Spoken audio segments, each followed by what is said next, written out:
wong kau baik, ternyata ndak juga. Buktinya semua doa saya ndak kamu kabulkan. Wah, ini malah doa kriminal jadinya. Jadi yang dimaksud mukhul ibadah itu doa itu bukti minta. Minta itu bukti lemah. Makanya ada syairnya Abdul Haddad Masyhur fa du'a ibtihali dalilun li fif tiqor. Jadi saya minta engkau ya Allah itu bukti saya butuh. Jadi itu bukan dua hal yang harus dipertentangkan. Jadi kalau doa dikatakan apa? Ibadah karena di doa itu minta. Lah minta itu bukti merasa kita lemah. Berarti kita sa'il Allah mas'ul. Kita minta Allah yang kita mintain. Kita menengadah Allah yang berposisi memberi. Itu saja sudah cukup sebagai ibadah. Meskipun doa kita tidak mustajab. Karena memang tadi seperti itu. Kalau di ilmu-ilmu tasawuf itu apa ya? Doa itu memang benar-benar sudah mukhul ibadah karena tadi perasaan merasa butuh sama Allah itu. Nah, merasa butuh itu, nah kalau kita berdoa merasa butuh sama yang kita minta, itu dalam ilmu tasawuf sudah kriminal, berarti kamu lebih butuh makhluknya. Misalnya begini ya, saya ingin punya rumah bagus, terus setelah punya rumah kredit saya utangnya banyak. Sebetulnya saya itu tidak pernah ingat Allah, gara-gara utang banyak, kredit jatuh tempo, terus melibatkan Allah. Ya Allah saya ini utang banyak gini, terus tolong dibayar. Sebetulnya saya itu ingat utang, cuma Allah tak libatkan kan gitu. Lah itu tidak akan jadi wali, yang jenis ini tidak akan jadi wali. Saya ingin jadi dosen, melibatkan siapa ya nanya? Melibatkan Allah, terus malam-malam bangun melibatkan Allah. Itu artinya apa? Kamu itu lebih ingin yang kamu minta ketimbang ingin Allah. Kalau wali itu enggak gitu, kangen Allah, terus tahu Allah itu zat pemberi, karena tahu Allah zat pemberi terus minta. Maka yang dikangen itu ya Allahnya dulu. Kalau kita kan enggak, punya kasus dulu, punya keinginan banyak dulu, baru ingat siapa yang bisa ya. Oh Allah, terus Allah kita libatkan. Ya untungnya Allah baik, mau ramal utang bukan mikir. Untungnya Allah tidak jawab itu. Jadi itu bedanya wali. Kalau wali itu kangen Allah dulu, baru minta. Kalau kita enggak, banyak masalah dulu, baru melibatkan Allah. Nah yang jenis ini tuh bahaya. Kalau enggak disembadani mesti ngomel ya. Gusti katanya kalau yang minta kamu kabulkan, ternyata ini enggak. Nanti kalau Allah jawab, kamu itu tidak kangen saya, kamu itu kangen uang, kangen perempuan cantik yang kamu inginkan. Terus kamu melibatkan saya. Urusannya apa saya dengan itu, Pak? Makanya tidak usah nuntut karena awalnya sudah salah. Ya saya kira itu ya. Jadi ada ayat apa? Ud'u rabbakum tadarru'aw wa khufyah. Terusannya apa? Innahu la yuhibbul mu'tadin. Itu di semua tafsir dikatakan Allah enggak suka orang yang berlebihan dalam doa. Berlebihan tadi misalnya minta sesuatu yang terlalu besar, atau permintaan kemarin saja lanu addi syukroh, kita tidak bisa memenuhi mensyukuri, sudah minta lagi. Misalnya seorang jomblo, targetnya kan asal payu nikah, tapi setelah nikah bayangkan istrinya sholihah, tidak cerewet, itu kan berlebihan. Hilang status jomblo saja belum kamu syukuri kok sudah minta macam-macam. Jadi harusnya kan syukur dulu ya. Sekedar laku nikah ini kan ada syukur yang harus, seperti jadi dosen juga gitu. Sekedar jadi dosen harus kita syukuri dulu karena menjadi kita tidak nganggur. Itu kan satu harkat sosial yang luar biasa. Jangan tahu-tahu sudah hari kedua cari intensif, cari ini itu, syukurnya aja belum sudah kemana-mana. Lah itu sudah mu'tadin, sudah melebihi apa? Batas. Ya saya kira demikian. Satu. Ya enggak satu. Iya.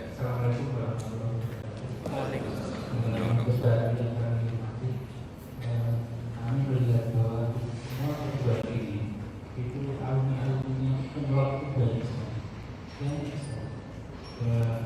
Namun apa yang terjadi, mereka sebenarnya tipe sudah bekerja. Nah, karena saya karakter saya seorang guru ini, saya sadar beberapa tahun kemarin, maka saya menemukan sebuah pendidikan yang saya anggap itu revolusi pendidikan, yaitu masuk buat itu adalah itu alumninya kalau nggak menjadi kiai, dia menjadi pengusaha. Rata-rata itu, padahal itu sekitar SMPA. Nah, jangan-jangan di pendidikan kita ada satu kesalahan dalam kurikulum. Bisa jadi yang tadinya skripsi diganti jurnal nasional atau membuat buku bersama apa-apa. Ini Ini cara pandang Gus Dur bagaimana? Apakah pendidikan kita bagaimana? Karena terus kan kita melahirkan beberapa anak pulau itu masih dia harapannya kerja. Beda dengan dia zaman dengan yang lain. Dia pasti multi passion. Jadi dia juga mencari, dia juga bekerja. Nah, ada apa itu yang perlu kita lihat? Terima kasih. Assalamualaikum warahmatullahi wabarakatuh.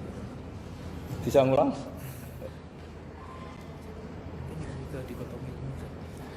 Jadi begini ya masalah pendidikan ya. Kalau saya jawab pakai ilmu hakikat saja karena ini keahlian saya. Sebetulnya begini ya, kalau misalnya itu ya subjektif juga. Misalnya bilang rata-rata alumni pondok ini sukses, alumni kampus ini sukses, yang ini tidak sukses, itu satu pasti subjektif. Karena biasanya yang diterkenalkan ya yang sukses-sukses. Saya punya tetangga dari pondok yang Anda sebut itu kebetulan tidak sukses semua. Itu jantung saya sampai ngeluh, Gus. Saya ini gimana kok? Ya sudah seperti itu kan subjektif. Ya. Tapi menyangkut pendidikan itu begini ya, menyangkut hasil dari pendidikan itu. Andai kan kita bicara ilmu hakikat, misalnya kita mondok itu, mondok kemudian jadi orang miskin, jadi orang yang menurut orang banyak tidak berguna di masyarakat. Ternyata kita ini orang yang kelihatan tidak punya karir, tapi kalau malam sujud sama Allah. Punya anak niat memperbanyak orang sujud, terus punya ibu yang sakit-sakitan kita rawat. Meskipun kita tidak jadi dosen, tidak jadi menteri, tapi indah Allah itu luar biasa karena berstatus ngerawat ibu, ngerawat anak, ngerawat istri. Nah Islam itu datang dengan jargon-jargon seperti itu. Sehingga Nabi kalau muji itu ada Uwais Al-Qarni, ini orang yang luar biasa. Ternyata dia itu punya ibu lumpuh yang kalau kemana-mana harus digendong. Ketika tetangga-tetangganya berhasil sowan Rasulullah itu Uwais Al-Qarni tidak bisa karena setiap ibunya dipamitin mau sowan ke Rasulullah itu sama ibunya nggak boleh. Tapi apa yang terjadi? Justru dipuji-puji Nabi sebaik-baiknya kurun itu waktu adalah kurun yang ada Uwais Al-Qarni. Saya punya teman, ini kisah nyata, saya berkali-kali ngisi ngaji di komunitas ulama. Ini mungkin tidak bagus untuk kampus, tapi harus saya utarakan supaya ya kita evaluasi. Saya bilang gini, saya ini jadi kiai itu sering iri sama orang goblok. Orang goblok itu barokah kata saya gitu. Itu kiai kaget semua karena saya bilang orang goblok itu barokah. Saya beri contoh gini, misalnya saya pinter, terus juara MTQ, juara hafal Quran atau juara baca Quran secara tartil. Ujung-ujungnya saya dapat hadiah umroh atau apalah, atau hadiah rumah atau apa. Pertanyaannya adalah mendapat. Saya ulang lagi, mendapat. Sementara ada santri yang bodoh, gara-gara bodoh itu dosen UI yang enggak, jadi kiai yang enggak, akhirnya dia jadi bekerja di Korea. Barokahnya bodoh tadi. Karena di Korea melihat orang ateis, akhirnya dia kepikiran bikin masjid. Sebagian gajinya disumbangkan untuk masjid. Ini bodoh pendiri masjid. Tapi kita gara-gara dosen dakwah di masjid, ini pinter dapat uang dari masjid. Nah ini bukan nyindir, ini biasa saja, ini maksud saya. Maksud saya, kamu jangan ngabaikan hidup. Akhirnya apa yang terjadi? Saya ini punya teman ini betul. Saya ini kan kecelok dulu tuh Gus Salim. Nasib saya di mana-mana dihormati. Kadang saya merasa dosa. Kok dihormati? Saya punya teman. Dulu gobloknya minta ampun sekolah, sekelas sama saya. Gobloknya, soalnya gobloknya disepakati sudah. Ya, goblok mujma'alah kira-kira. Singkat cerita dia itu hidup di pedalaman Kalimantan sekitar tahun 92. Dulu kan biasalah di dalam hutan itu pasti ada penebangan hutan macam. Dia ada bosnya, yang jelas dia ada bosnya. Saya yakin juga agak kriminal. Karena dia tidak yang illegal logging. Pokoknya ditakdir dia hidup di tengah hutan. Ikut orang. Setelah itu dulu nggak ada HP. Sering kirim surat ke saya, Gus, saya ini hidup di tengah hutan. Tapi saya ini muslim pernah mondok. Kalau nggak bikin Jumat itu nggak enak. Bikinlah dia Jumatan. Nah karena dia pernah ngaji fikih Syafi'i, kalau Jumatan nggak ada orang 40 itu harusnya zuhur tidak Jumatan. Tapi orang yang kerja di situ tidak mau. Wong dino Jumat kok zuhuran loh Pak. Kalau dino Jumat ya Jumatan ya. Tanya saya, Gus itu kalau ada kaulnya enggak supaya Jumatan ndak orang 40 sah. Singkat cerita dia lama-lama jadi pendiri masjid di situ. Dia punya sedikit gaji ya dipakai masjid, punya sedikit tanah diwakafkan untuk masjid. Artinya apa? Indawo ini banyak orang bodoh, ternyata di komunitasnya dia muassis, pendiri, pemberi. Sementara kita yang keceluk pinter, dapat umroh, dapat bonus. Kira-kira nanti kita ketemu Allah, kamu pernah nyumbang Islam apa? Yang bodoh jawab, oh nate Gusti bikin masjid di pedalaman. Kita yang pinter. Kayaknya kalau memberi enggak lah Gusti. Reputasinya mendapat. Nah artinya gini, kita jangan mengukur, makanya Rasulullah itu punya sisi unik. Ini mungkin pelajaran bagi kita semua. Orang-orang Ansor kita tahu semua berposisi memberi Rasulullah. Semuanya orang Ansor. Ngasih rumah, ngasih tanah, bahkan bukan sekedar ngasih Rasulullah, ngasih sahabat-sahabat yang dibawa Rasulullah, yaitu orang Muhajirin. Ketika Nabi mengalami sekian kemenangan, futuhat, Nabi bagi-bagi harta itu orang Ansor gak dikasih, sama sekali gak dikasih. Sehingga terprovokasi sebagian, ya tentu sebagian yang muda-muda, masyhur itu, yang terprovokasi yang muda-muda. Ini pelajaran bagi kita. Wah, ini Rasulullah Muhammad mulai tidak fair, yang dikasih orang-orang kafir Quraisy yang barusan masuk Islam. Paling Nabi karena jenenge tonggo, sawak dhewe kan kenalan anyar gitu. Jadi dimenangkan sing tonggo, yaitu orang-orang kafir Quraisy yang sekarang baru masuk Islam. Singkat cerita akhirnya Nabi dengar gosip itu, dengar bahwa Nabi dikomentari mulai tidak adil karena memprioritaskan orang-orang Quraisy yang notabene adalah keluarga Nabi, tetangga Nabi, kampung halaman Nabi. Akhirnya Nabi bilang, coba semua orang Ansar kumpulkan di satu kubah, satu khimah besar di Jirona pas itu. Dikumpulkan, terus orang Ansar ditanya, dengar-dengar makolatun balagona angkum, ada satu makalah dari kamu, apa betul itu kamu yang mengatakan? Terus ketua orang Ansar ada yang namanya Sa'd bin Ubadah berdiri, ya Rasulullah amadzu ahlamina fala yaquluna syai'an. Orang-orang terpelajar kita ada yang komentar, tapi yang muda-muda ini memang ngomong seperti itu, bahwa jenengan sekarang mulai lebih tertarik ngurusi orang-orang Quraisy daripada kita.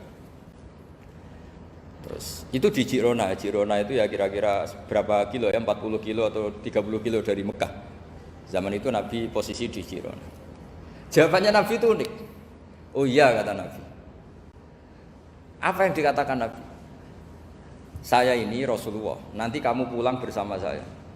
Tapi orang-orang ini, orang-orang Bedui ini, setelah saya kasih kambing, saya kasih unta, mereka pulang. Ama tardona ayarji annasu bisyati wal ba'ir wa tarjiuna antum bi Rasulillah. Kamu ini nanti mendapat saya ini nanti ikut pulang kamu ke Madinah. Berarti kamu mendapat saya, afdhalul khalqi, orang terbaik di dunia. Mendapat sayyidun nabiyyin. Tapi orang-orang yang setelah saya kasih uang itu pulang. Artinya gini, kamu berorientasi mendapat saya apa mendapat uang? Nangis semua orang Ansor, enggak Gusti ya sudah mendapat jenengan saja duit gak noyak. Ternyata Nabi itu mentertawakan sama nyuwun sewu A'rabul A'rab, orang-orang Bedui Arab. Ya Rasulullah, ini baru Islam, tolong diservis dong, namanya mu'allaf. Saya baru Islam, tolong diservis toh. Ya Rasulullah, ya sudah kamu ngambil unta ini diambil pulang. Yang satu minta kambing diambil pulang. Terus kata Nabi, kowe seneng duwe kelakuan ngono, ketemu Nabi ra tertarik ngaji. Bar tuk duit mulai bar tuk duit. Sementara kamu mendapat saya.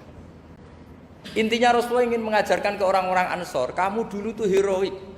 Posisinya memberi untuk Islam, maka heroik kamu tidak akan saya batalkan. Dari mental memberi kemudian ingin mental mendapat. Itu hebatnya Rasulullah. Jadi kalau dalam tradisi sahabat, misalnya saya sering ditolong orang gitu.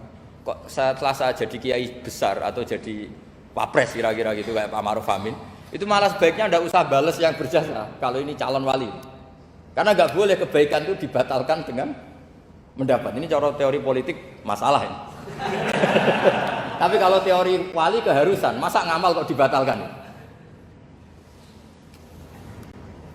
Nah kan ini ngaji, kalau ngaji itu ya daftarnya jadi wali, jangan jadi politikus kan gitu. Jadi ibarat kita, coba sekarang banyak kampung itu geger kan gara-gara itu. Wakifnya masjid itu ikhlas tanah untuk masjid. Lu anak cucunya kok terus ambisi jadi imam, jadi pengurus takmir, padahal tidak layak. Mereka mungkin tidak alim, tidak soleh. Ini kan terus gak fair. Wakifnya ikhlas, siapa aja ngelola boleh asal kompeten. Anak cucunya tidak ikhlas. Nabi itu nggak mau. Jika masyhur itu, Orang Ansor itu ketika Nabi menawarkan, kita sekarang sudah futuhat, apa harta yang kamu kasihkan muhajirin tak kembalikan, sekarang negara mampu. Tidak ya Rasulullah, kita tidak akan mengambil sesuatu yang sudah kasihkan lillahi ta'ala. Orang muhajirin juga sama, ketika di Ji'ronah di Mekah, ini Mekah sudah kita taklukkan. Tanah-tanah yang sekarang dikuasai orang kafir, yang dulu kamu tinggalkan lillah, sekarang bisa kamu ambil lagi, karena sekarang Mekah sudah dikuasai Islam. Kata orang muhajirin apa? Kita tidak akan mengambil sesuatu yang sudah kita kasihkan lillah. Jadi kamarnya malu, yang kita lama sekali bermental memberi, kemudian kita sekarang ingin bermental mendapat. Artinya gini, kalau jenengan mengukur kegagalan itu orang-orang bodoh itu barokahnya luar biasa. Coba kalau semua orang pinter misalnya, kayak saya, kayak Pak Rektor misalnya, itu bingung masyarakat. Barokahnya orang bodoh di tengah-tengah pasar ada konsultan, barokahnya dokter-dokter yang bijinya tidak pati bagus, akhirnya di pedalaman ada dokter. Gara-gara prestasi pas-pasan di pedalaman. Coba kalau prestasinya kelas A semua, mungkin sudah hidup di Jerman semua. Indonesia bisa kurang stok penyuluh. Jadi pertanyaan jenengan tadi, ya tadi kalau saya disuruh jawab dengan ilmu hakikat, Allah merencanakan ini sudah luar biasa. Orang digawe pinter, setengah goblok. Ini semuanya kalau ilallah wa fillah itu semuanya barokah. Karena tadi nggak bisa bayangkan. Andai kan tidak ada santri sing rapati pinter, itu di pedalaman Kalimantan itu tidak ada yang jadi dai. Oh kalau pinter nggak mau, pasti nggak mau. Barokahnya goblok tadi. Sampai saya ini tahadus bin nikmat. Sampai mereka bilang gini, sekarang kan ada telepon, sering telepon saya, Gus, jenengan jangan mati dulu. Karena kalau jenengan mati kita jadi kiai juga selesai. Karena mereka tuh nggak pinter tapi jadi kiai di Papua, di pedalaman mana-mana. Itu kalau ditanya halal haram sudah tidak bisa. Mau ngerti nak sholat madem mulon itu aja. Jadi setiap ada pertanyaan hukum mesti telepon saya. Kadang tamunya nunggu, Gus jawab saiki mati nak rambut jawab. Karena tamunya nunggu. Ya karena tadi dulu di pondok gak pinter, misalnya tahu hanya gini dok, perempuan kalau datang bulan gak boleh sholat. Dia gak tahu detail-detailnya, misalnya ada perempuan yang mustahadah, berhari-hari selalu keluar darah berbulan-bulan. Nah ngajinya belum sampai sana, kalau kita kan sampai sana. Oh gini, kalau adatnya perempuan tadi hanya 6 hari haid, maka yang 7 berikutnya namanya mustahadah, sudah mulai sholat, mulai puasa normal, karena ini penyakit, bukan kategori haid. Nah dulu ngajinya tidak sampai situ. Jika kalau ada yang tanya ditunggu Gus ini ada perempuan keluar darah terus kita harus gimana ini? Sholat enggak? Oh, ilmunya enggak cukup dia untuk jawab. Untuk jawab seperti itu karena tapi tadi ya saya ulang lagi ya. Jadi jangan pernah mengabaikan orang-orang bodoh. Orang bodoh itu ya barokah, tapi enggak perlu ada gerakan jadi bodoh ya enggak perlu. Digerakkan bodoh itu pasti mayoritasnya alhamdulillah sekali. Akhirnya berkah itu ada di mana-mana. Loh ini betul. Pokoknya kita ngaji itu apa yang masyhur itu Rabbana ma khalaqta hadza batila. Semua yang diciptakan Allah pasti ada guna.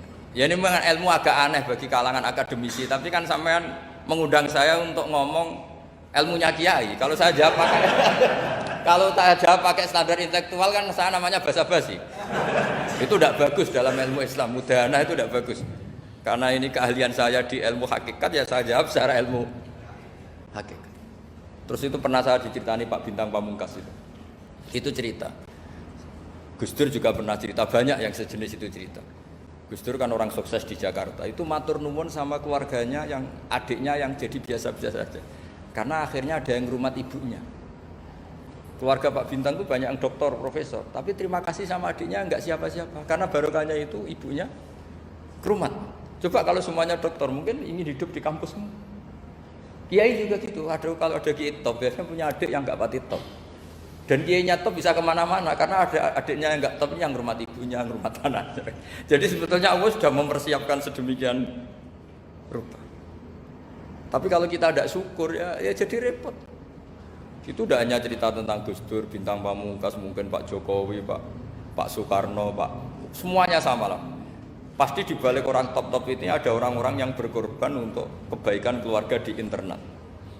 Dulu ada sahabat namanya Abdul bin Umi Maktum itu buta. Itu tidak pernah ikut perang karena buta. Tapi setiap Nabi perang itu yang jaga Madinah itu Abdul bin Umi Maktum. Tapi terus jangan bilang orang barokah buta ya tidak usah gitu. Pokoknya saya tidak ini. Rabbana ma khalaqta hadza batila, bahwa engkau ya Allah yang kau ciptakan ini tidak ada yang enggak ada gunanya. Saya kira demikian. Assalamualaikum warahmatullahi wabarakatuh.